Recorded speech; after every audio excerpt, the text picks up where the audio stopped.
You know, ni vizuri sana kujielewa haswa unataka nini in specific. Because ukijua exactly what you want, then you know where exactly to invest your cash, okay? And by the way, this video I'm saying unataka nini haswa. Do you need cash flow? Do you need asset? Ama unahitaji zote, alright? You see, I offer financial advices and also investment opportunities, okay?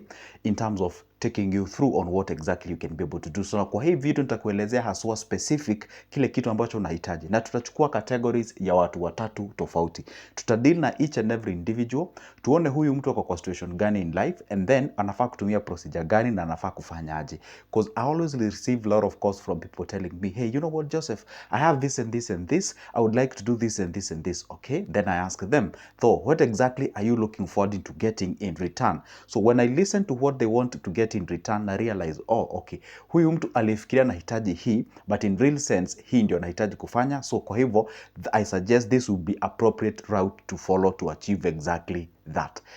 And by the way, guess what, guys? I'm actually sharing this video for free. Sikucharge anything to watch. The only thing I want in return as a favor, kindly, is to like this video. Just hit that like button and also to subscribe up with watching. There is like a small button written subscribe. It is in black. Hit that magical button. And by the way, I know you may ask, what's the importance of that? Is that utakuwa notified whenever I upload a new good video. All right, let's get into the business. Now, here we have three distinct or three different individuals. Okay, now let's deal with individual A. He gives me a call, or maybe you are one of the guy who is watching right now. Okay, so he gives me a call or she gives me a call, ananiambia, hey Joseph, guess what? Mimi mbele na nyuma niko na shilingi 20,000, niko na shilingi 1,100, 1,500, half a million, a million bob or something of sort. Now, I do not have a job. This is the only dear money that I have, na ninataka nifanye kitu so that at least niweze kukula, kukunywa, kuvaa na kupay my bills. There are people who are like that, okay? So at that particular scenario, I as Joseph with this area, I know definitely huyu mtu anataka kitu ataanzisha kiwe kinampea cash flow ndio aweze kulipa the bills. Na huwa naambia watu hivi, hauwezi enda shopping supermarket na title deed. Kwa hivyo ni kumaanisha aje, as much as shamba ni ya maana, pia pesa ama cash flow ni ya nini? Ni ya maana. So in this particular case scenario, huyu mtu tunasema akona limited supply of cash, hana job probably, so they want to use that amount of money ambao wako nayo wa invest so that they be able to earn, so that they do what they have to do what to pay their bills, eat and do all those kind of things. Okay, now what exactly do you do at this particular situation? Kama hiyo ndo situation yenye uko na savings zako mahali,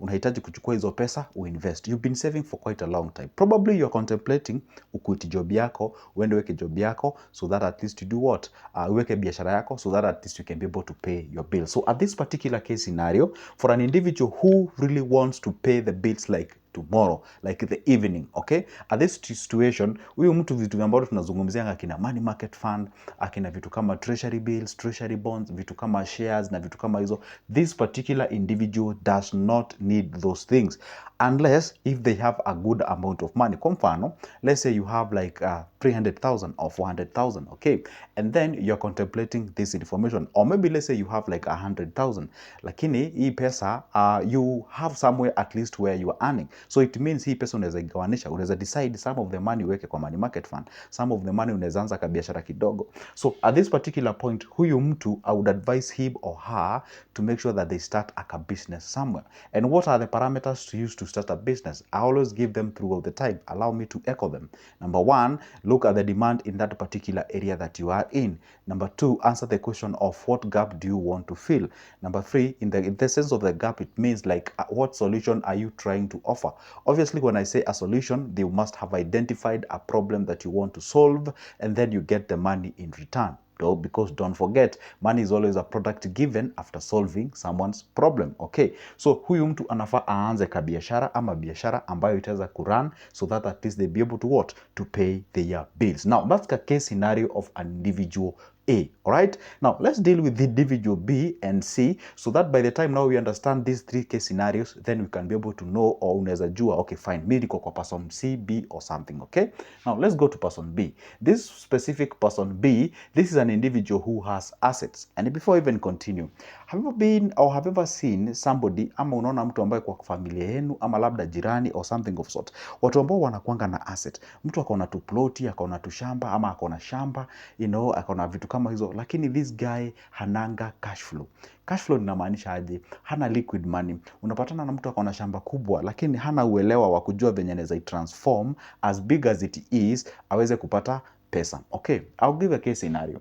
This individual has a limited cash supply, and guess what? They are doing so because they have what we call inadequate financial literacy. I'll give a very case scenario of a client who called me. She's a lady, akaniambia, mimi Joseph nilienda retire na ninaishi mahali. Hii nyumba yangu ambao ninaishi nilijenga ni ya 3 bedrooms. Sijawahi maliza kwa hata kuipaint ama kupiga plaster ndani. Niliingia tu venye iko, at least tunasemanga mahali ambapo unapaita pako, it's a better place. Okay, that's a narrative usually buy. So okay, she's in that specific house.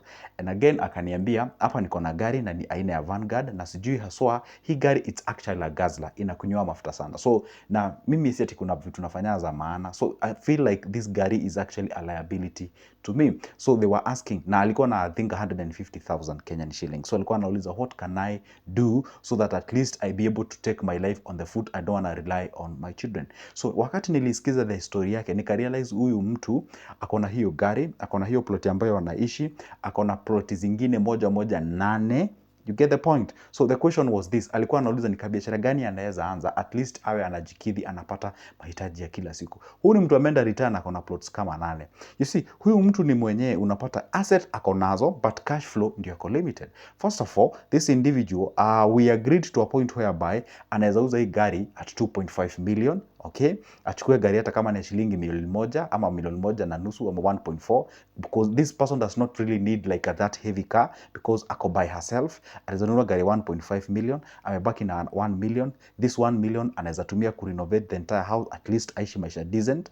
Anaweza tumia this plot 8 ambazo ako nazo, anaweza uza plot kama 3, a value add kwa plot 2 ama 4, ajenge nyumba za rentals hapo, so ako na rental income. And then kuna zile pesa alikuwa hizo anaweza fanya nazo nini, aweke tu biashara. So pale hapo kuna hard assets zenye zinaingisha mwisho wa mwezi, zenye ziko na low risk. Obviously they have low returns, but at this particular case she's okay. And then hii 150 alikuwa anauliza anaweza anza ka biashara kake, so that at least you be engaged each and every time. So the point is this, understanding how you can be able to transform your assets that you have ndio zikuwe zinakugeneratea cash flow. Hapo ndo watu wengi huwa wana draw the line. And then the reason as why they do so, they are limited by some of the cultural practices and beliefs that we usually have in our system. And one of them is that, have you ever found a family that says that hii shamba haiwezi uzwa, we cannot sell this property, mwenye alikuwa ameipata hii property alisema haiwezi uza, and all those kind of things. And wale watu ambao waliwachiwa hawana uwezo wa ku make sure that they can transform the property, build the maybe something that they can be able to benefit by themselves. I am not saying that people should not, you know, let to do or say whatever they want with their properties. This is their property. But the fact remains, there's some of the cultural practices ambazo zinaweza kulimit you doing specific thing. For example, I had another client. This client akona ng'ombe zaidi ya 40 na mbuzi zaidi ya 15. I think I made that video. And nikasema this client alikuwa na deni ya only 90,000 actually. And this client actually, after talking, I didn't know that akona ng'ombe na all those kind of things, because he was really pressed. He was earning 32,000 at the end of the month. And this guy has the bills to pay and what have you. So we reached to a point whereby we now started looking now, okay, fine. The Shylock is about to knock your door for that loan that you have now. Okay, fine. Mtu anaangalianga, what do you own in terms of a property that you can be able to liquidate to actually salvage it? Because if you do not liquidate, then if Shylock shows up, they will just sell that thing that you do own at a throwaway price. Then we realized, that's the time I realized he has the 40 cows and 15 goats and whatever. And I was like, come on, even if you were to sell just 2 cows, you've solved all the problems. Actually, you have even surplus in terms of the cash. Do you know what the guy told me? No, I cannot be able to do so, because according to my culture, we are not supposed to sell cows and what have you. We just love to have them. And you cannot even be allowed by my parents and all those. Wow, I don't want to get into that. But the point is this, it's always good to understand when you have the assets, what you can do or transform this asset that you have to actually what we have to get what we call the limited supply of the cash flow. Because always remember this, cash is king. Okay, I bet umenielewa hapo. Let's go to the last one. Now, this last individual is an employed individual. The guy has a very good cash flow. Okay, number 2, he has a limited number of assets. Okay, Yani akona pesa, lakini ukiangalia the substantive life yake, like okay fine, if he was to get fired today, or she was to get fired today, then how will this guy actually survives in terms of paying her bills or his bills and all those kind of things? Okay, this guy, you see, listen, I'll give you a very simple example. Wewe umeajiriwa hapa, so you usually get a salary at the end of the month, okay? Now, the other end is that what we usually do for the sake of our future is to actually get this money that you're getting, the cash flow, acquire the asset generating, we say the cash flow, tunasemanga, you know, asset that are generating cash out of them. So the process of, or you getting that money that you're getting at the end of the month, you ought to acquire those assets that actually are generating cash, okay?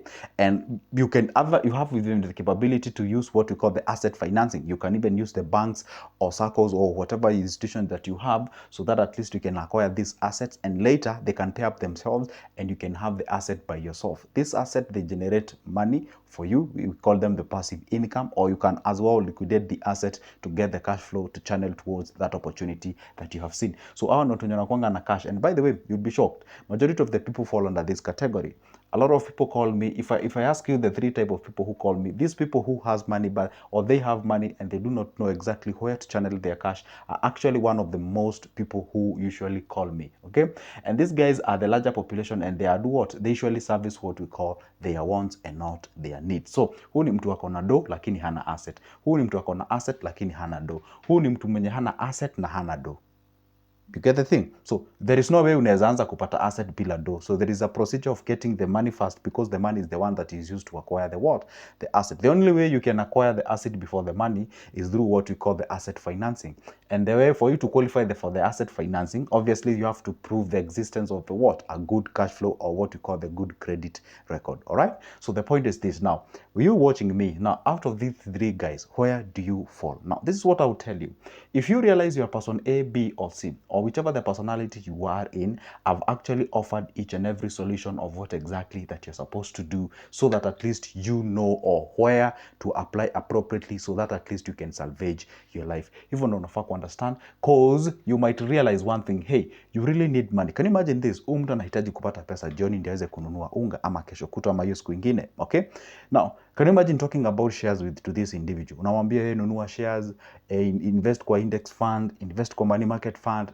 You will not resonate with this individual. This individual is looking for a place whereby he can be able, or she can be able to place that amount of money that he or she has, so that at least akanaweza kusustain their lives.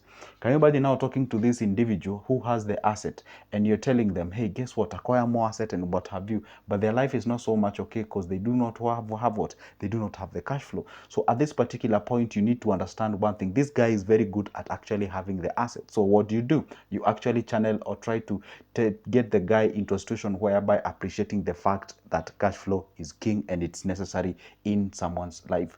The other person or this category, which happens to be the majority of the people, now you tell them what you're supposed to do: incorporate the budget, differentiate between wants and needs, save the surplus, use the savings, invest, acquire the assets, generating cash flow, and all those kind of things, so that at least you may be able to give what you call a customized service to each and every individual in this category. All right? By the way, guess what? If you fall under this category and you're kind of confused, you want a very specific tailored information, chukua namba yangu hapo kwa my description. You can always get that number, shoot me a call, then we can have a conversation ndio tuweze kusaidiana. So for now, it's a goodbye. But don't forget this. My name is Joseph. It's your first time watching me. I post a video each and every day about finance, investment, and all those kind of things. So if you don't want to miss any good videos out there, make sure that you hit that like button as well as subscription, and tell me on the comment section, which personality are you? And by the way, if you like this kind of videos, text me more so that I know you would like me to post more of these videos. For now, it's see you in the next time.